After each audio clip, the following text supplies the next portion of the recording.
नमस्कार, मैं हूं रविंद्र जैन और आप देखना शुरू कर चुके हैं सबकी खबर। आज 3 मई है, यानी कि विश्व स्वतंत्रता प्रेस स्वतंत्रता दिवस। और इस दिन को घोषित किया था संयुक्त राष्ट्र महासभा ने, ये सोचकर कि दुनिया में जितने पत्रकार हैं जिन्होंने प्रेस की आज़ादी के लिए अपनी कुर्बानी दी है, उन्हें एक दिन याद किया जाए, प्रेस की आज़ादी को याद किया जाए और पूरे देश दुनिया में प्रेस की आज़ादी पर चर्चा होना चाहिए। आज भोपाल में हमारे साथ वरिष्ठ पत्रकार राजेश बादल जी हैं, जिन्होंने पूरे देश में काफ़ी प्रेस के लिए काम भी किया है और सबसे बड़ी बात है कि प्रेस की आज़ादी के लिए 3 दशक से लड़ भी रहे हैं। तो हम बादल जी से समझते हैं कि जो विश्व प्रेस स्वतंत्रता जो प्रेस दिवस है, क्या महत्व है इसका, क्या केवल औपचारिकता है, वाकई में आज के संदर्भ में प्रेस कितनी स्वतंत्र है। राजेश जी, आपका बहुत बहुत स्वागत है। वास्तव में आज के संदर्भ में हम मना जरूर रहे हैं विश्व प्रेस स्वतंत्रता दिवस, लेकिन इसके मतलब हिंदुस्तान में मायने तो बहुत एक तरह से कहा जाए औपचारिकता के अलावा कुछ नहीं है। धन्यवाद रवीन जी।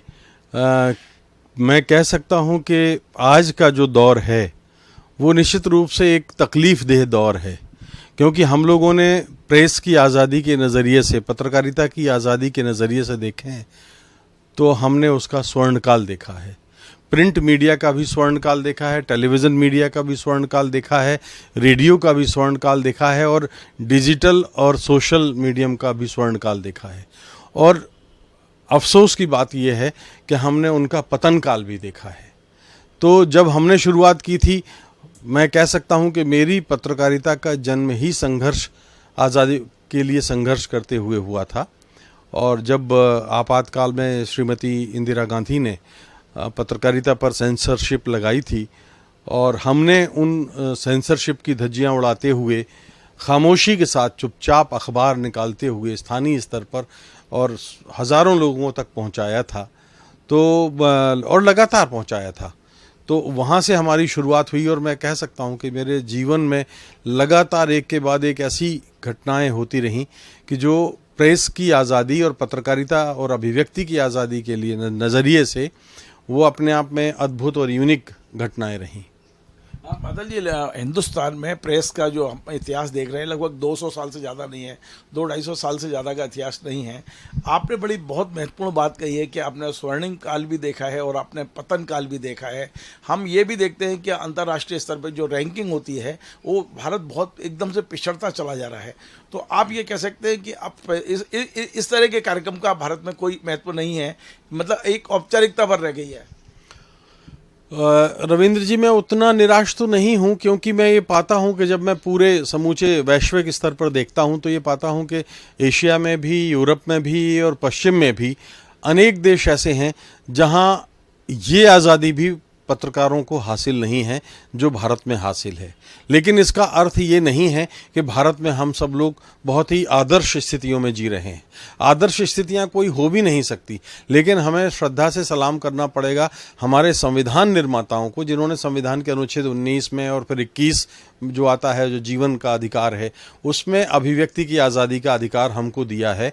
और हम इसलिए बात कह रहे हैं कि उस अभिव्यक्ति की आज़ादी के अधिकार को लेकर आज़ादी के बाद लगातार संविधान लागू होने के करीब करीब 3 दशकों तक ऐसी कोई मुश्किल पत्रकारों को नहीं आई। और उन सरकारों को मैं बहुत याद करना चाहता हूं आदरपूर्वक कि उन सरकारों ने पत्रकारिता की आज़ादी को पूरा संरक्षण दिया। लेकिन कई लोग तो कहते हैं कि हमने आज़ादी दी है, लेकिन व्यवहारिक रूप से देखा जाए कि पत्रकारों पर कितनी पाबंदियां हैं। आपके हाथ में कलम थमा दी है, लेकिन हाथ आपके पीछे बांध दिए गए हैं। दूसरा बहुत महत्वपूर्ण सवाल जो मैं आपसे समझना चाहता हूँ और मेरे दर्शक भी समझना चाहते हैं कि आखिर प्रेस का जो की है, चाबी है, वो उन लोगों के हाथ में है जिनके दीगर व्यवसाय हैं। कोई तेल बेच रहा है तो वो अखबार निकाल रहा है, कोई नमक बेच रहा है तो अखबार निकाल रहा है, कोई अपने इंडस्ट्री चला रहा है। और अब आप देखेंगे कि देश के बड़े औद्योगिक घराने, 2 लोगों का नाम लिया जाता है, अडानी और अंबानी। इन दोनों ने भी यहाँ मीडिया को, किसी ने चैनल खरीद लिए हैं, कोई अखबार खरीदता चला जा रहा है। तो इनसे हम कितनी उम्मीद करते हैं कि प्रेस की आज़ादी का ये ध्यान रखेंगे? देखिए, आपने बहुत अच्छा सवाल किया है, क्योंकि पहली बात तो ये है कि औद्योगिक घरानों से भारत की पत्रकारिता कभी मुक्त नहीं रही। ये मैं बहुत साफ कहता हूं। लेकिन वो औद्योगिक घराने इतने गरिमापूर्ण ढंग से अपने संपादकों और पत्रकारिता के सम्मान की रक्षा करते थे, वो खुद पर्दे के पीछे रहते थे, लेकिन अपने संपादकों की बात के आगे वो झुकते थे, संपादकों के काम में दखल नहीं देते थे। जनसत्ता, आप रामनाथ गोयनका की बात करने जा रहे थे, मैं कह सकता हूं इंडियन एक्सप्रेस ग्रुप का, समूह का जो संस्थापक मंडल था, वो जो रामनाथ गोयनका जिसका प्रतिनिधित्व करते थे, उन्होंने ऐसी ही पत्रकारिता को संरक्षण दिया। उससे पहले बिड़ला जी जब होते थे, जो महात्मा गांधी के सहयोगी थे, और महात्मा गांधी से बड़ा निर्भीक और प्रेस की आज़ादी के लिए लड़ने वाला पत्रकार तो संसार में दूसरा नहीं है।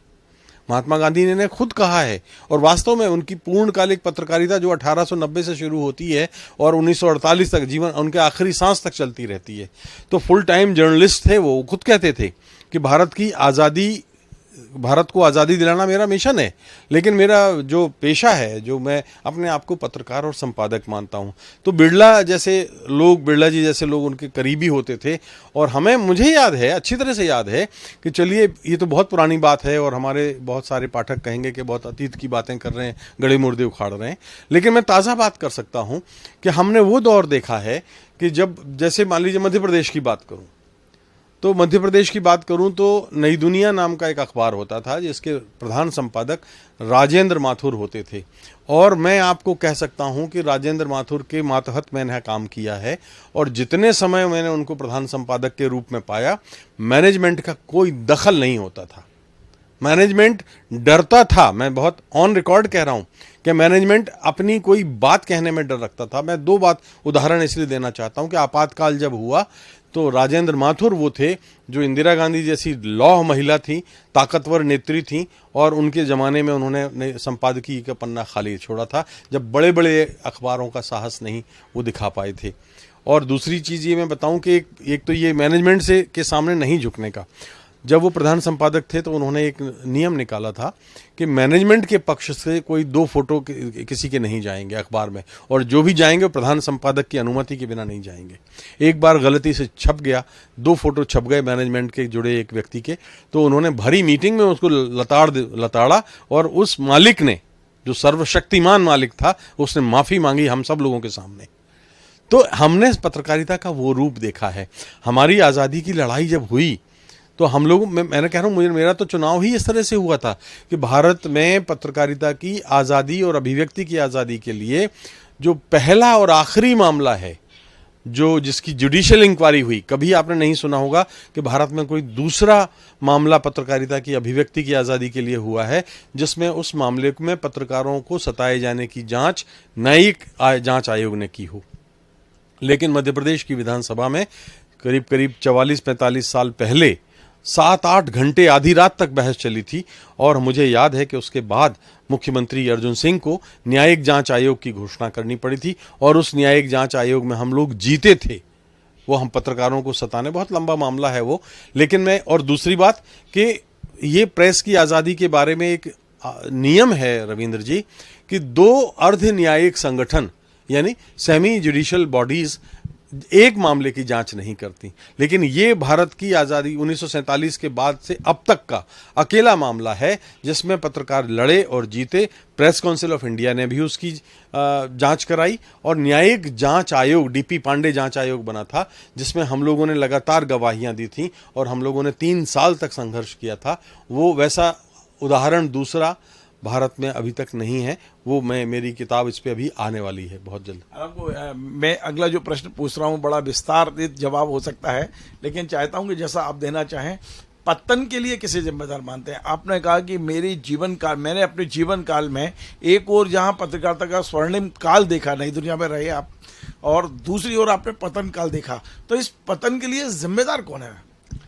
देखिए, पतन के लिए सबसे बड़े जिम्मेदार लोग कहेंगे कि मैं शायद कहूँगा कि मैं वो बिजनेसमैन हैं या औद्योगिक घराने हैं। सबसे बड़े दोषी और मुजरिम जिस शब्द में इस्तेमाल करूँगा वो हमारे बीच के हमारे अपने संपादक हैं। आज के दौर में संपादक अब नहीं रहे, आज वो मैनेजर हो गए हैं, और उनके अपने हित जब सधते नहीं हैं तब वो झुक जाते हैं। अब ये अलग बात है कि वो मैनेजमेंट के भी हित साधने लगे हैं। कोई राज्यसभा का टिकट चाहता है, तो कोई अपने ठेका चाहता है, तो कोई कुछ और।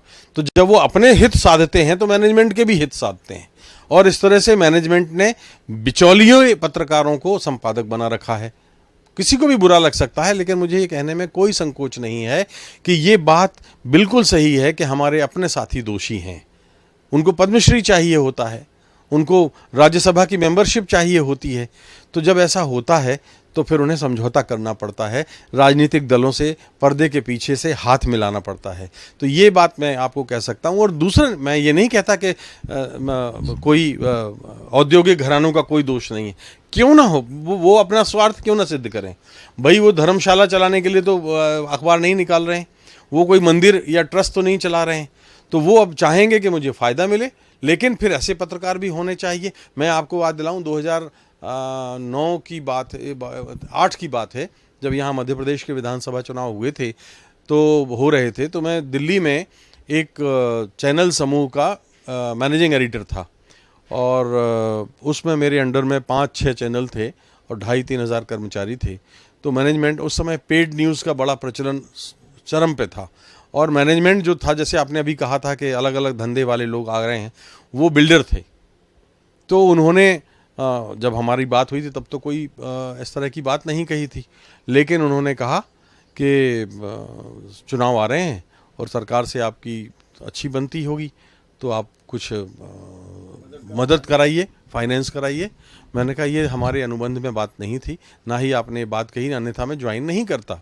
मैं आपको बता दूं कि उस समय मुझे मैनेजमेंट की तरफ से होंडा सिटी गाड़ी थी, और मेरी करीब 5.5 लाख रुपए, आज से 2008-9 की बात कर रहा हूं मैं, 16-17 साल पहले, मैंने एक झटके में नौकरी छोड़ दी।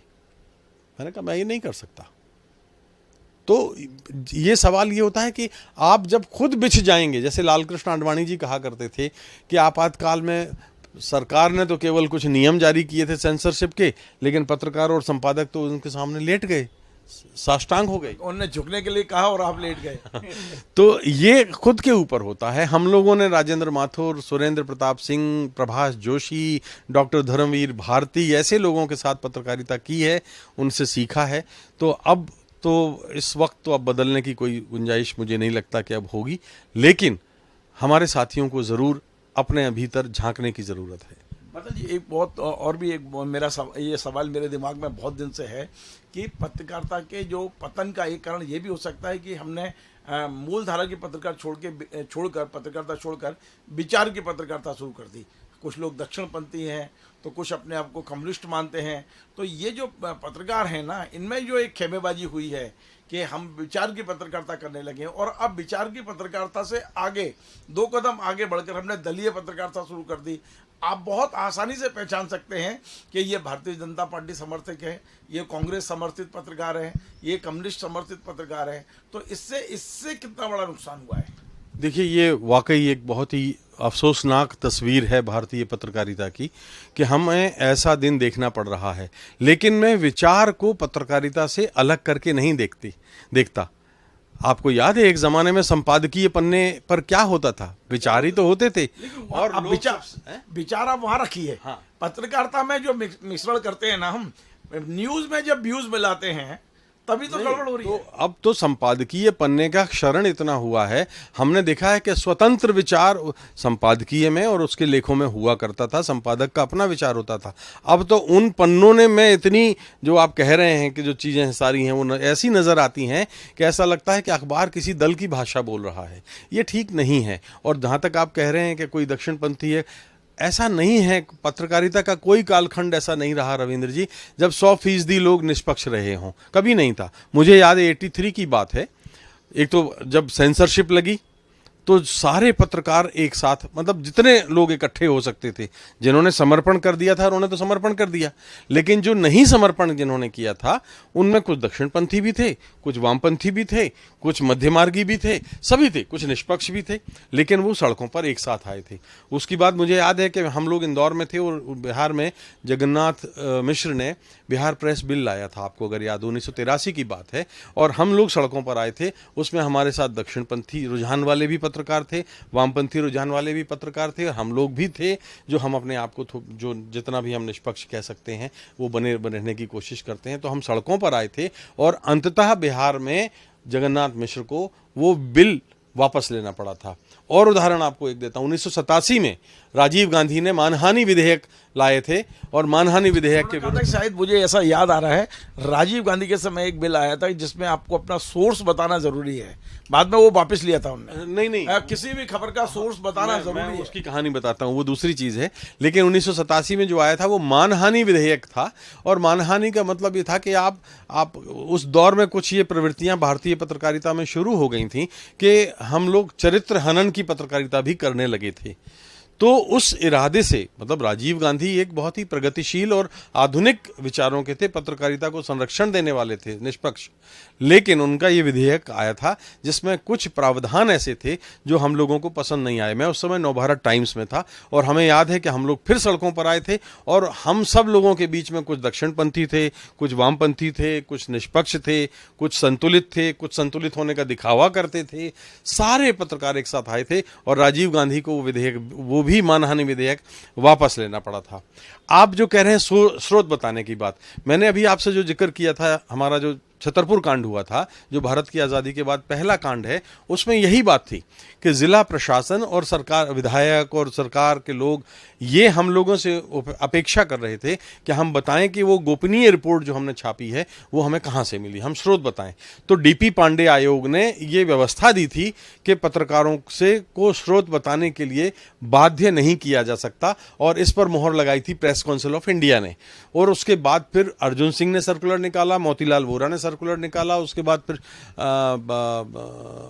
दिग्विजय सिंह ने भी सर्कुलर निकाला, और भारत के गृह मंत्रालय ने भी सर्कुलर निकाला।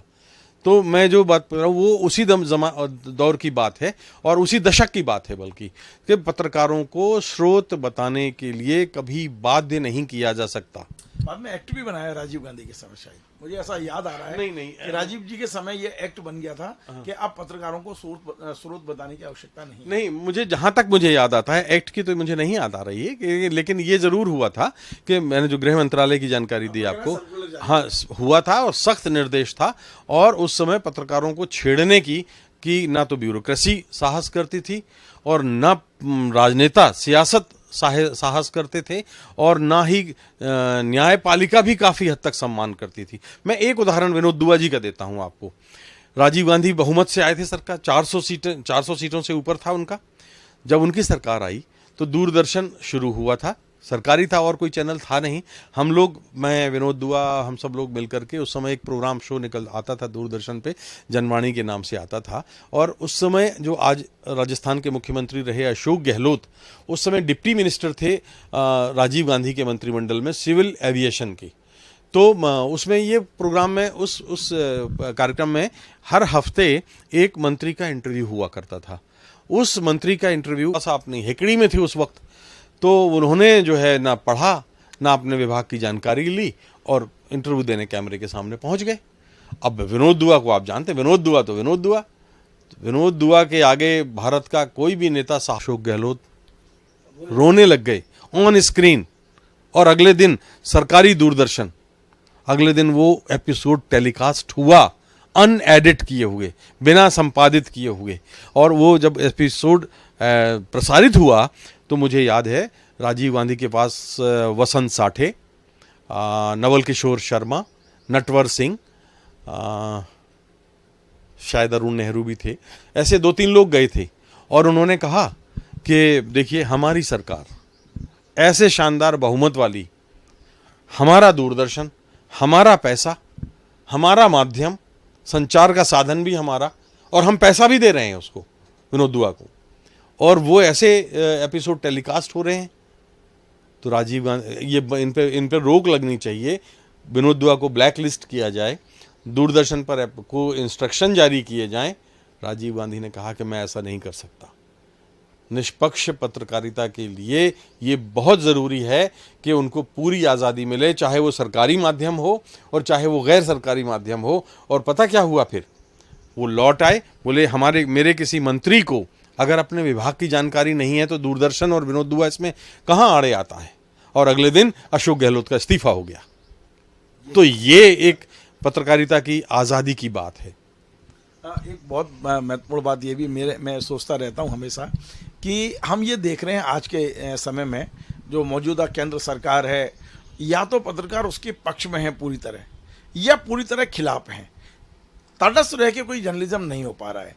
मैं जब YouTube चैनल पर जाता हूँ और बड़े बड़े नामचीन जो पत्रकार हैं जिन्हें किसी न किसी कारण से या सरकार के रोज़ का भाजन बनना पड़ा है और उनको नौकरी खोनी पड़ी है, बड़े बड़े चैनलों में जिनकी सैलरियाँ जो आपने बताया 5-5, 7-7, 10-10 लाख सैलरी वाले अपनी नौकरी खो के बैठे हैं, उन्होंने अपने YouTube चैनल चालू कर रहे हैं और सुबह से लेकर शाम तक सिर्फ और सिर्फ कोसने का काम करते हैं। कभी भी तटस्थ रहकर समीक्षा नहीं हो पा रही है। तो ये किस तरह का जर्नलिज्म, और हम ताली बजाते हैं तमाम सर, मैं किसी का नाम नहीं ले रहा हूँ, लेकिन ये भी एक पत्रकारिता नहीं है ना। आप तटस्थ हो गए, सोचे हाँ मोदी जी में 50 बुराइयाँ हो सकती हैं, लेकिन यदि 5 अच्छाइयाँ हैं तो उस पर बात क्यों नहीं होती। यदि उनके अंदर बहुत सारी अच्छाइयाँ हैं और बुराइयाँ तो उन पर, मतलब कुल मिला के जो दूसरे पत्रकार हैं, बिल्कुल सही है कि 75% मोदी जी के साथ हो गए, 25% खिलाफ हैं, यूट्यूब का उपयोग कर रहे हैं, लेकिन तटस्थ पत्रकारिता नहीं है, तटस्थ नहीं है पत्रकारिता। आप ठीक कह रहे हैं, पत्रकारिता तटस्थ नहीं है। और आज की जो परिस्थितियां हैं उसमें हर पत्रकार जितना अपने दम पर तटस्थ हो सकता है उतना तटस्थ होने की कोशिश करे तो भी बात बहुत सुधर जाए। जैसे मैं तारीफ नहीं कर रहा हूं अपनी, मैं कोशिश करता हूं कि मैं तटस्थ और निरपेक्ष मूल्यांकन करूं। अब होता क्या है, निरपेक्ष मूल्यांकन अगर मैं करता हूं तो यकीनन 10 साल भारतीय जनता पार्टी की उपलब्धियां क्या हैं, आप मुझे बताओ। नहीं, हमने दिखाया है, आपने जब भी बोला है, आपकी पूरी बात मैंने अपने चैनल के माध्यम से, मैं वही तो कह रहा हूं कि मैं तारीफ करने के लिए तैयार हूं। मैंने तो अभी कल परसों कहा कि देखिए 2000, शायद आपके चैनल पे भी कहा था कि 2014 का जो चुनाव था वो भारतीय जनता पार्टी की जीत नहीं थी, वो मनमोहन सिंह सरकार की हार थी। बाद के 2 वर्षों में मनमोहन सिंह सरकार जिस तरह से काम कर रही थी उससे हम सब ऊब गए थे। एक ठिठकी हुई, ठहरी हुई सरकार थी, तो हम चाहते थे कि बदल जाए। तो ये एक विशफुल थिंकिंग मेरी हो सकती थी, लेकिन वो जो चाहना थी वो भारत के लोकतंत्र के एक जागरूक नागरिक की चाहना थी। तो मैंने ये कहा कि 10 वर्षों में भारत की ज्वलंत समस्या क्या है। आप बताओ, मंदिर तो हमारे घर में, हमारे दिल में मंदिर है, राम हमारे दिल में बसता है, सत्यनारायण की कथा हमारे यहाँ हर त्योहार पे होती है, नवरात्रि आती है तो घर में पूजा होती है, कोई भी महावीर जयंती आए, हनुमान जयंती आए, बुद्ध जयंती आए, हम और आप माफ़ कीजिए कहीं सड़क पे आप जा रहे होते हैं, हम तो उस संस्कृति के लोग हैं कि अगर मज़ार भी दिखती है, मस्जिद भी दिखती है तो यूँ ऐसे करके निकल जाते हैं। हनुमान जी का कोई मंदिर दिखता है तो मैं यूँ करके निकल जाते हैं। तो हम तो उस संस्कृति के प्रतिनिधि हैं, लेकिन संस्कृति की रक्षा करना, माफ कीजिए, पहली भारत की सरकार का पहला दायित्व नहीं है जो अब चुनाव में भुनाया जा रहा है। भारत की सरकार को काम करना है अपने नौजवानों के लिए। आज संसार में नंबर 1 नौजवान देश कौन है? हिंदुस्तान है। 35 से 40 करोड़ युवा हैं और इसी आधार पर भारत को संसार का सबसे बड़ा युवा देश कहा जाता है, और उसके लिए हर हाथ को काम नहीं आप दे पा रहे हैं। जब आप बेरोजगार, मेरा आलोचना होगी, क्षमा चाहता हूँ मैंने बीच में रोका, लेकिन मेरा ये कहना है, एज पत्रकार हमने आपसे सीखा है, आप हमारे गुरु हैं, हम बिल्कुल इस बात को कहने में और गर्व से कहते हैं कि हमने बादल जी को देख देख के जर्नलिज्म सीखा है। लेकिन सच्चाई ये है बादल जी कि मान लीजिए सरकार ने कोई अच्छा काम किया है और हम सरकार के विरोधी हो गए हैं, तो हमें सिर्फ और सिर्फ विरोध दिखाई देता है। ये पत्रकारिता कैसी है, बस इस पर मेरा सवाल था। बाकी ये बात सही है कि सरकार ने बहुत सारे ढोंग किए हुए हैं, सरकार बहुत सारी चीज़ों को छुपा रही है। आज यदि कांग्रेस का एक बयान आ गया इमरती देवी पे तो पूरी बीजेपी पिल पड़ी, लेकिन पिछले 10 दिन से जो देवगौड़ा जी के पोते की हरकत है उस पर बिल्कुल मौन ले लेते हैं आप। ये बात बिल्कुल मैं सहमत हूं कि भाई ये तो राजनीति है पूरी की तरह से, लेकिन हम पत्रकारों को तो अच्छे को अच्छा और बुरे को बुरा कहना सीखना चाहिए, और उसके लिए जो भी कीमत है, इसीलिए हम प्रेस दिवस मना रहे हैं आज कि हमने उसकी कीमत दी है और दे रहे हैं आज। देखिए, जब आप अपनी प्रतिभा की कीमत लगाते हैं, मोल करते हैं, तो फिर आप निष्पक्ष नहीं हो सकते। और निष्पक्षता क्या होती है?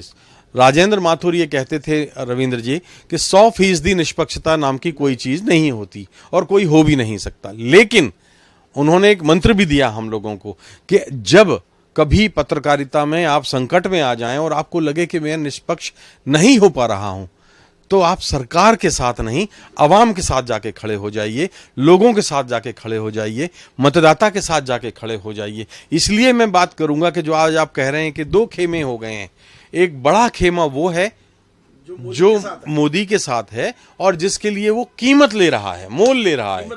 हाँ, उसको खास तरजीह मिल रही है। तो आप अपने आप का अगर समर्पण खुद कर दें तो फिर सामने कोई सरकार चाहती है कि उसकी आलोचना हो? कोई भी सरकार रहे, कांग्रेस की हो, बीजेपी की हो, कोई सरकार ये नहीं चाहती कि उसकी क्रिटिसाइज हो और उसको मुसीबत खड़ी हो। तो वो चाहती है कि पत्रकार उसकी तारीफ करते रहें, और जब ऐसा नहीं होता तो पहले तो वो मनाती है, पुचकारती है, ललचाती है, भाई जरा आलोचना कम करो, बहुत ज़्यादा हो रही है।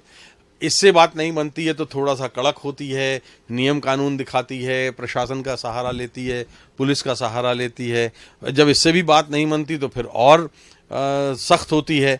हमने देखा है कि बीते दिनों पे कुछ पत्रकारों के साथ जो विनोद दुआ के खिलाफ मामले हुए थे कि नहीं हुए थे, मी टू और तमाम तरह के और भी कुछ पत्रकार हैं जिनके खिलाफ मामले हुए, अंततः क्या हुआ? फुस हो गए वो। तो ये बात है कि कोई सरकार अपनी आलोचना पसंद नहीं करती। तारीफ करने वाले अगर डुगडुगी बजा रहे हैं लोग पत्रकार, तो उसको क्या बुरा है? चलिए एक अंतिम सवाल और संक्षेप में जो आप बोलना चाहें, अब भविष्य क्या है इसका? ये अपन मान रहे हैं कि इसका जो शुरुआत हम मानते हैं 200-250 साल से हमारा इतिहास है पत्रकारिता का, लेकिन ये कब तक चलेगा और ये कहाँ, मतलब क्या लग रहा है कि कुछ सुधार की गुंजाइश है कि ये और गिरावट आएगी? पतन का ये सिलसिला कहाँ तक? ये बात बिल्कुल सही है कि हम एक अंधे कुएं में हैं, लेकिन उस अंधी सुरंग में हैं, लेकिन अंधी सुरंग का कोई दूसरा सिरा उजाले से भरा हुआ नहीं है। ये कोई कौन कह सकता है? मैं आशावादी हूँ, मैं कह सकता हूँ। मेरी अभी एक नई किताब आ रही है। मैं आपको एक उदाहरण बताता हूँ कि एक पत्रकार था, अभी कुछ महीने पहले की बात है, मध्य प्रदेश का ही पत्रकार था, उसने राहुल गांधी पर एक किताब लिखी। मैनेजमेंट ने उसको नौकरी से निकाल दिया किताब लिखने पर। मैं एक कॉलम लिखता था जो भारत का सबसे लोकप्रिय कॉलम था, मिस्टर मीडिया। वो 1 लाख 1.5 लाख पत्रकार पढ़ते थे हर हफ्ते, और उसके बाद मैंने कॉलम बंद कर दिया। वो क्योंकि जिसमें उसका जिक्र था वो साहस नहीं दिखा सका, मैंने बंद कर दिया। वो उसी पर किताब आ रही है और वो कॉलम अब दूसरे जगह से पूरी आज़ादी के साथ फिर शुरू हो रहा है। तो अपने ऊपर बहुत कुछ होता है रवींद्र जी। मैं ये मानता हूँ कि हाँ, आज है तस्वीर थोड़ी सी है, धुंधली है, लेकिन आशा की किरण मुझे है, ये 100% दूर होगा। तो लेकिन है कि हाँ, हमारे समाज, साहिर लुधियानवी ने एक फिल्म आई थी, गुरुदत्त की थी, उसमें उन्होंने लिखा था कि हम गमज़दा हैं, लाएं कहाँ से खुशी के गीत, देंगे वही जो पाएंगे इस ज़िंदगी से हम। तो हमारे पत्रकार बच्चे जो आ रहे हैं वो वही हैं जो पत्रकार बन रहे हैं, जो IAS बन रहे हैं, जो IPS बन रहे हैं। अब अगर IAS पैसा ले काम करने का, IPS पैसा ले काम करने का, और पत्रकार पैसा ना ले, ऐसा कैसे हो सकता है? एक ही घर से निकले हुए बच्चे हैं वो तो जो घरों में संस्कार मिल रहे हैं, उन संस्कारों को आप जब तक ठीक नहीं करेंगे, बहुत लंबी चिकित्सा है वो। लेकिन फिर भी मैं ये कह सकता हूं कि अगर सरकार ये सोचती है कि किसी तरह से कोई अभिव्यक्ति की आज़ादी पर रोक लगा के और वो पत्रकारों की आवाज़ बंद कर सकती है, तो वो भ्रम में है। ताला लगा के आप हमारी ज़बान को कैदी न रख सकेंगे ज़ेहन की उड़ान को। क्या बात है, बहुत बहुत धन्यवाद।